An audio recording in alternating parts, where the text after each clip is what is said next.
Hello दोस्तों, मैं विकास जांगड़ा आपका स्वागत करता हूं आपके अपने YouTube channel school study point पर।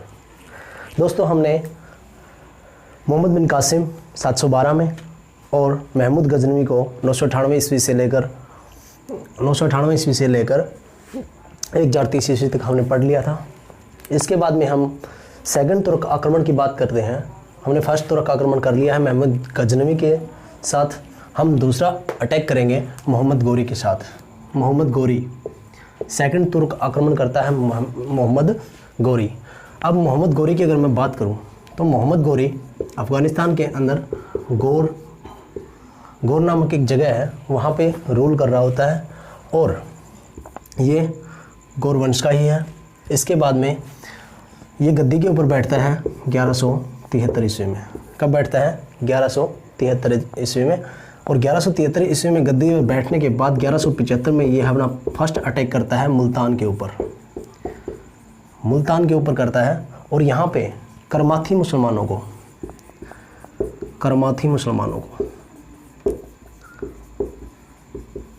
ये यहाँ पर करमाथी मुसलमानों को हराता है। ठीक है, करमाथी मुसलमानों के ऊपर अटैक करता है 1175 ईस्वी में। और मोहम्मद गोरी एक संशबानी तुर्क था। संशबानी कौन सा तुर्क था? ये संशबानी तुर्क था। ठीक है, तो ये 1175 में आता है मुल्तान के अंदर, जो आज के दिन पाकिस्तान के अंदर पड़ता है। और आपको पता होगा एक वीरेंद्र सहवाग ने वहाँ पे क्रिकेट खेलते समय अच्छे रन बनाए थे, जिससे कि वहाँ पे उसका नाम पड़ गया था मुल्तान का सुल्तान। अब क्वेश्चन आएगा कि मुल्तान का सुल्तान किसको कहा जाता है? तो वीरेंद्र सहवाग को। ठीक है, 1175 के बाद 1178 में 1175 के बाद 1178 के अंदर यह अपना फिर से अटैक करता है किसके ऊपर? भीम सेकंड के ऊपर। और भीम सेकंड इस समय रूल कर रहा होता है कहाँ पे? पाटन के अंदर। पाटन आपको पता होगा गुजरात के अंदर पड़ता है। पाटन तो ये पाटन के ऊपर अटैक करता है। और 1178 के अंदर ही सिंध एवं कश्मीर में इसको हराई कौन देता है? भीम सेकंड। ये भीम सेकंड से हार जाता है 1178 में। ठीक है, उसके बाद हम पढ़ेंगे, से आगे चलेंगे हम 1178 के बाद 1179 के अंदर मोहम्मद गोरी की अगर बात उत्तर भारत की अगर बात करें तो यहाँ पे जगह पड़ती है दिल्ली, अजमेर और सांभर। दिल्ली, अजमेर और सांभर के ऊपर रूल कर रहा होता है चौहान वंश का शासक पृथ्वीराज चौहान। कौन कर रहा होता है? पृथ्वीराज चौहान चौहान वंश का शासक है। ये यहाँ पे रूल कर रहा होता है कहाँ पे? उत्तर भारत के अंदर दिल्ली, अजमेर और सांभर के ऊपर। अब दिल्ली, अजमेर और सांभर की अगर बात करें तो इन तीनों में से अजमेर को राजधानी ही कौन बनाता है? पृथ्वीराज चौहान अपनी राजधानी अजमेर को बनाता है।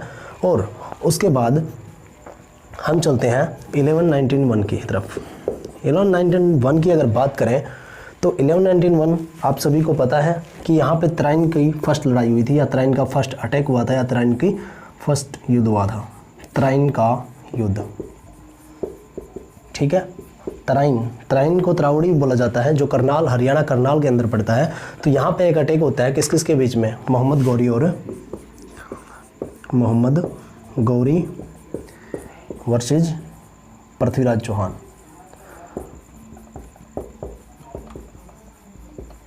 चौहान। अब ये सबको पता है कि 1191 के अंदर तराइन का फर्स्ट युद्ध होता है मोहम्मद गौरी और पृथ्वीराज चौहान के बीच। लेकिन यहाँ पे क्वेश्चन बनेगा, आपको फंसाने के लिए दिया जाएगा, इसके आगे पृथ्वीराज चौहान के आगे लगा दिया जाएगा फर्स्ट, सेकंड और थर्ड।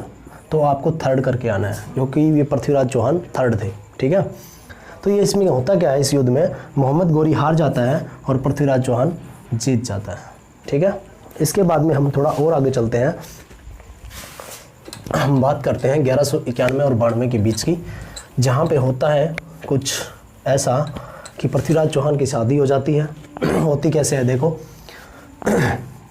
जयचंद, एक जयचंद नाम का व्यक्ति होता है। कौन होता है? जयचंद यूपी के अंदर कन्नौज पर रूल कर रहा होता है। इसके बाद में पृथ्वीराज चौहान रूल कर रहा होता है कहाँ पे, दिल्ली के ऊपर, अजमेर के ऊपर, शांबर के ऊपर, ठीक है, पृथ्वीराज चौहान। अब इन दोनों में अच्छी मित्रता है, लेकिन इनको कुछ पता नहीं है। जैसे जयचंद की एक बेटी होती है संयोजिता, संयोजिता कौन होती है, संयोजिता। अब संयोजिता के नाना रहते हैं दिल्ली के अंदर, कहाँ पे, दिल्ली के अंदर, ठीक है। संयोजिता दिल्ली गई हुई है। चौहान वंश का शासक पृथ्वीराज चौहान शासन ही किसके ऊपर कर रहा है, दिल्ली के ऊपर। पृथ्वीराज चौहान को संयोजिता पसंद आ जाती है और ये इससे कर बैठता है क्या, वही प्यार, ठीक है। ये इससे प्यार कर बैठता है, इसको पसंद करने लगता है, इससे अपना व्हाट्सएप नंबर मांगता है और ये व्हाट्सएप नंबर दे देती है, ठीक है। इनकी चैटिंग शुरू हो जाती है।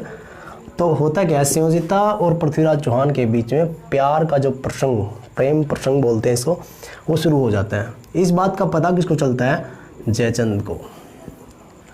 अब इस बात का जयचंद को पता चलता है तो पृथ्वीराज चौहान का दुश्मन होना ही होना है। तो इसे हो गई दिक्कत इस बात से। तो जैसे ही जयचंद को ये बात पता चलती है तो जयचंद जाता है मोहम्मद गौरी के पास और मोहम्मद गौरी को बोलता है, पटाता है, अपनी बातों में फंसाता है इसको और इसको तैयार कर लेता है सेकंड अटैक के लिए। और इसको बोलता है कि, मोहम्मद गौरी को बोलता है कि मैं आपका साथ दूंगा, आप चलिए उसके ऊपर अटैक कीजिए, ठीक है। जैसे ही इससे पहले हाँ, जयचंद नाराज़ हो जाता है किससे, पृथ्वीराज चौहान से। अब जयचंद पृथ्वीराज चौहान की बेइज्जती करने के लिए एक काम करता है कि संयोजिता का स्वयंवर रचाने की कोशिश करता है और उसमें सभी जो राजा होते हैं अलग अलग सूबों के, उनको बुला लेता है और पृथ्वीराज चौहान की एक मूर्ति बना के रख देता है, कहाँ पे, अपने गेट के ऊपर लगवा देता है, इसकी बेइज्जती करने के लिए, पृथ्वीराज चौहान की बेइज्जती करने के लिए। और संयोजिता को जब बोला जाता है कि आप अपना वर चुन लीजिए, तो संयोजिता मोम की जो मूर्ति बना के रखी इसी में माला डाल देती है। तो इस बात का पता चलता है किसको, पृथ्वीराज चौहान को। किसको, पृथ्वीराज चौहान को। जैसे ही पृथ्वीराज चौहान को ये बात पता लगती है कि संयोजिता आपसे इतना प्रेम करती है, आपके ही माला में, मतलब मूर्ति में उसने माला डाली है, तो पृथ्वीराज चौहान क्या करता है, जयचंद के घर जाता है और इसको उठा के ले आता है, ठीक है। अब बात करते हैं आगे की। अब इन दोनों की शादी हो चुकी होती है।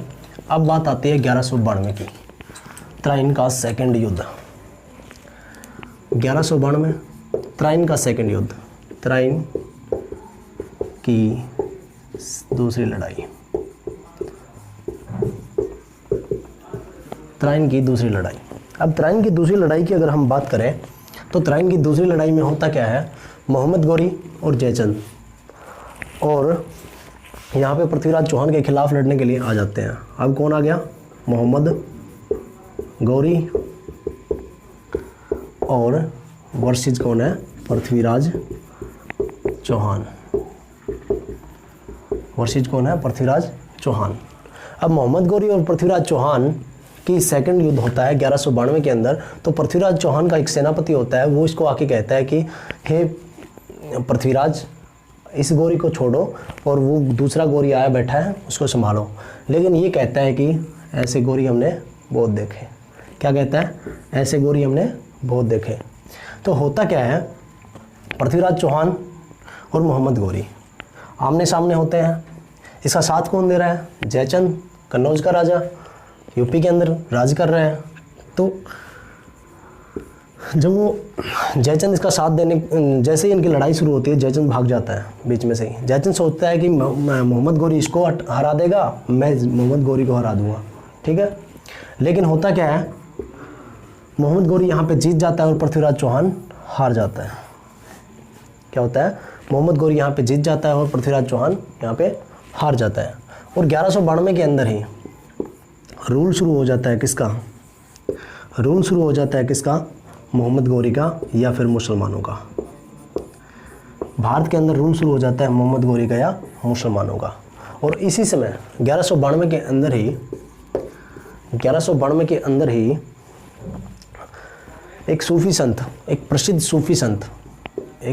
सूफी संत दिल्ली आते हैं।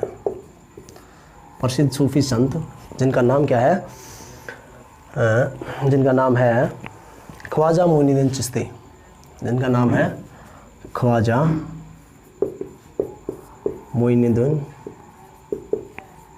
मोइनुद्दीन चिश्ती, इसका नाम है ख्वाजा मोइनुद्दीन चिश्ती।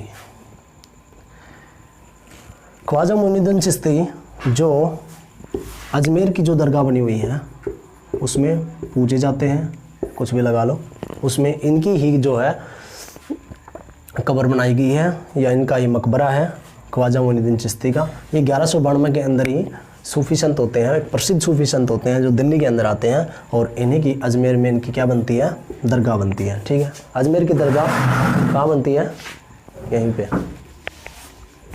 हमने पढ़ लिया 1192 के बाद हम चलते हैं 1194 के अंदर।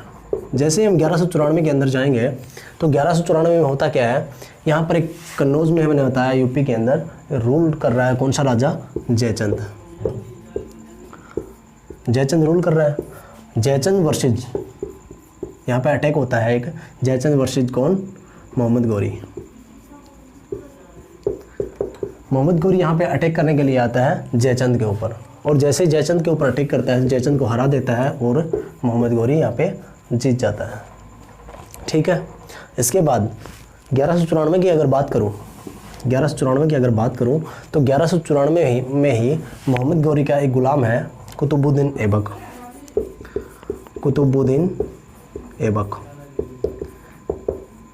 कुतुबुद्दीन ऐबक 1194 में ही करता क्या है, 1194 के दिन ये 1194 के अंदर ये दो काम शुरू करवाता है। ये इसका सेनापति होता है, मोहम्मद गौरी का एक सेनापति होता है कुतुबुद्दीन ऐबक।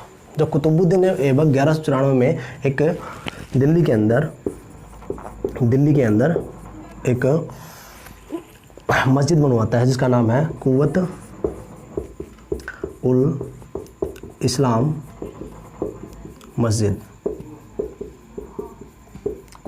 इस्लाम मस्जिद दिल्ली के अंदर इसका निर्माण शुरू करवाता है। और उसके बाद में इसके साथ साथ 1194 के अंदर ही अजमेर के अंदर 2.5 दिन का झोपड़ा, 2.5 दिन का झोपड़े का निर्माण करवाता है। कहाँ पे, अजमेर के अंदर। इसके बाद में हम देखेंगे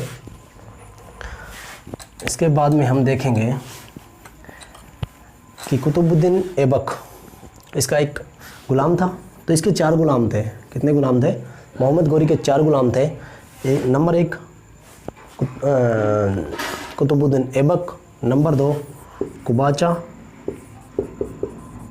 नंबर 3 यल्दौज और नंबर 4 है बख्तियार खिलजी।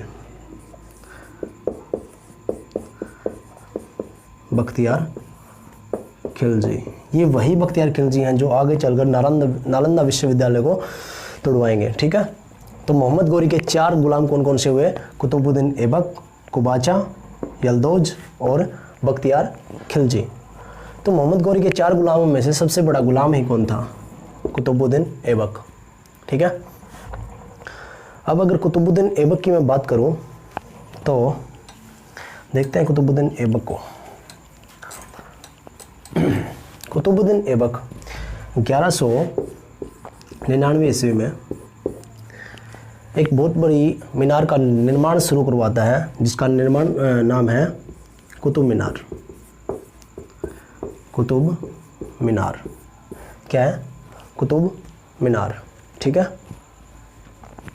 कुतुब मीनार का निर्माण शुरू करवाता है। और कुतुब मीनार पूरी तरह से बनके तैयार होगी कब, 1229 के अंदर।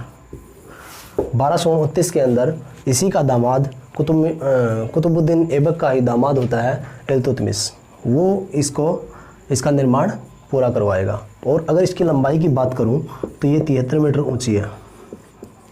कुतुब मीनार की अगर मैं बात करूं 73 मीटर ऊंची है। और इसका निर्माण करवाता है कुतुबुद्दीन ऐबक, शुरू करवाता है 1199 के अंदर। 1229 में जाकर ये इसका निर्माण पूरा होता है। करवाता कौन है, इल्तुतमिश। इसके बाद में अगर बात करें हम कुतुबुद्दीन ऐबक की, तो कुतुबुद्दीन ऐबक अब कुतुबुद्दीन ऐबक ने ये सब कार्य करवाए। उसके बाद में 1206 के अंदर मोहम्मद गौरी की मृत्यु हो जाती है कश्मीर के अंदर। हमें पता है कि मोहम्मद गौरी कहाँ पे रूल कर रहा है, कश्मीर के अंदर रूल कर रहा है, और वहीं पे जाटों के खिलाफ एक युद्ध होता है इसका। जाट इसके साथ लड़ाई करते हैं और खोखर जाट होते हैं। कौन से जाट? खोखर जाट। खोखर जाटों के साथ एक लड़ाई करता है जिसमें मारा जाता है 1206 के अंदर मोहम्मद गौरी। मोहम्मद गौरी की कहानी यहाँ पर समाप्त हो जाती है। और इसके बाद में हम पढ़ेंगे आगे जाके 1206 में गुलाम वंश, क्योंकि कुतुबुद्दीन ऐबक इनके गुलाम थे तो वो गुलाम वंश की स्थापना करेंगे आगे चलकर 1206 ईस्वी से। और हम आ गए हैं दिल्ली सल्तनत के अंदर।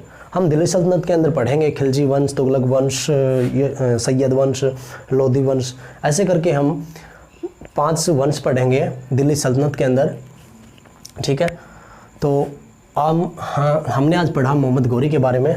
रिकैप ले लेते हैं एक छोटा सा कि हमने क्या क्या पढ़ा, क्योंकि हमें अगर सन याद हो गए तो फिर दिक्कत ही नहीं है, फिर हम कहानी को भूलेंगे ही नहीं। सबसे पहले हमने पढ़ा 1173 पढ़ा। उसके बाद में हमने 1175 पढ़ा। उसके बाद हमने 1178 पढ़ा। फिर हमने 1179 पढ़ा। उसके बाद में अगर बात करें तो 1191 पढ़ा। 1191 के बाद अगर बात करें तो 1192 पढ़ा। 1192 की अगर बात करें तो 1194 पढ़ा। और 1194 में हमने कार्य देखे इल्तुतमिश के, कुतुबुद्दीन ऐबक के भी। 1194 के बाद हम बात करें तो 1199 हमने पढ़ा। 1199 के बाद अगर बात करें तो हमने 1206 पढ़ा। ठीक है, ऐसे करके हमने इतनी सारी डेट याद की और इनमें जो हमने कहानी में बताया इसका इतिहास हमने पढ़ा आज। तो इस प्रकार से आप मोहम्मद गौरी को याद कीजिए, आसान बनाइए। ये अगर ये डेट आपको याद है तो आप कुछ भी नहीं भूलोगे। थैंक यू दोस्तों, मिलते हैं अगली वीडियो में। अगली वीडियो में हम लेके आएंगे इसके क्वेश्चन और आंसर। हमने पिछली क्लास में भी किया था। हमने जब फर्स्ट क्लास की थी तो फर्स्ट क्लास के तुरंत बाद हम सेकंड क्लास लेके आए थे जिसमें हमने क्वेश्चन आंसर किए थे। उसी प्रकार हम एक दिन पढ़ाएंगे, दूसरे दिन हम आपको क्वेश्चन आंसर देंगे, जिससे कि आपको याद रहे आपकी तैयारी कैसी चल रही है, इस बात का पता चले। तो दोस्तों थैंक यू, धन्यवाद।